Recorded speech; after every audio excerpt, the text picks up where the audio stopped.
மாவிளக்கு மாவிளக்கு அப்படிங்கிறது பொதுவாகவே நம்ம முன்னோர்கள் பரம்பரையாக ஏற்றி வந்த ஒரு விளக்கு. இந்த மாவிளக்கு நம்ம ஏற்றுவதால் நம்ம வீட்லேயும் ஏற்றலாம், கோயிலையும் ஏற்றலாம். நீங்கள் நினைத்த விஷயங்கள், நினைத்த ஆசைகள் நிறைவேறுவதற்கும் நீங்கள் மாவிளக்கு ஏற்றலாம். திருமண தடை நீங்கணும் அப்படின்னும் இந்த மாவிளக்கு போடலாம்.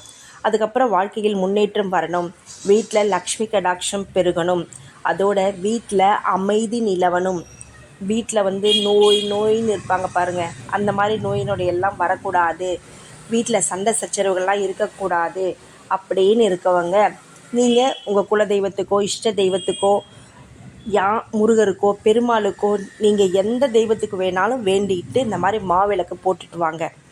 அந்த மாவிளக்கு யூஸ் பண்ணுறதுக்கு அரிசி மாவு வைத்து நெய், திரி, குங்குமஞ்சள் இது இருந்தால் போதுங்க. ஒரு வாழை இலை வச்சு அதில் நீங்கள் விளக்கேற்றி சாமி கும்பிடுங்க.